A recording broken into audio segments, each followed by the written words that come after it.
घर में प्रेम और सुख बना रहे, इसके लिए परिवार के सभी सदस्यों के बीच आपसी तालमेल होना जरूरी है। छोटी छोटी बातों की वजह से होने वाले विवादों से आपसी रिश्ते खराब नहीं करना चाहिए। एक लोक कथा के अनुसार पुराने समय में एक परिवार में दो भाई बड़े प्रेम से रहते थे। दोनों का विवाह साथ में ही हुआ। विवाह के बाद कुछ दिन तो सब ठीक रहा, लेकिन दोनों भाइयों की पत्नियों की वजह से झगड़े होने लगे। रोज रोज के झगड़ों से तंग आकर इनके माता पिता बीमार हो गए और उनकी मृत्यु हो गई। माता पिता की मृत्यु के बाद दोनों भाइयों ने घर और व्यापार का बंटवारा कर लिया। दोनों की दुकानें आस-पास ही थी।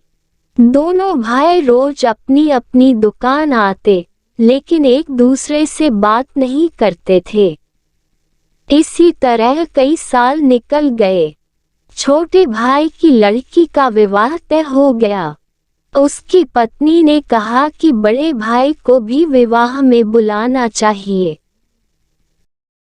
छोटा भाई सभी विवाद भूलकर बड़े भाई को विवाह में आमंत्रित करने गया, लेकिन उसने शादी में आने से मना कर दिया।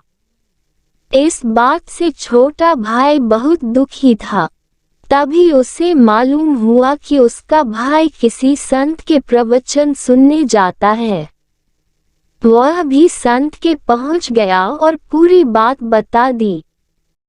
संत ने उससे कहा कि ठीक है, मैं तुम्हारे भाई को समझाने की कोशिश करूंगा।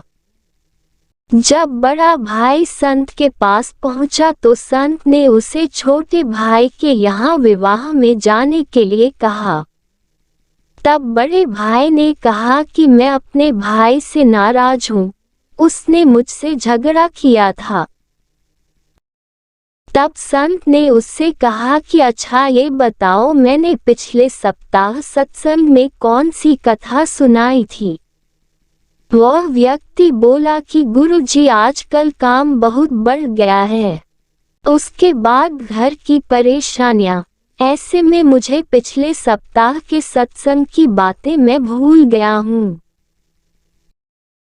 संत बोले कि भाई, जब तुम अच्छी बातें एक सप्ताह भी याद नहीं रखते हो तो छोटे भाई की बुरी बातों को इतने सालों के बाद भी क्यों नहीं भूल रहे हो?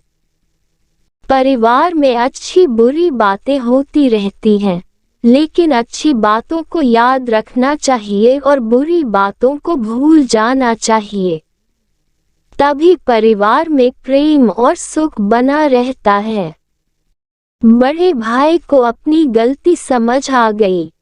इसके बाद वह संत से आज्ञा लेकर अपने छोटे भाई के घर पहुंचा और दोनों भाइयों के बीच का झगड़ा खत्म हो गया।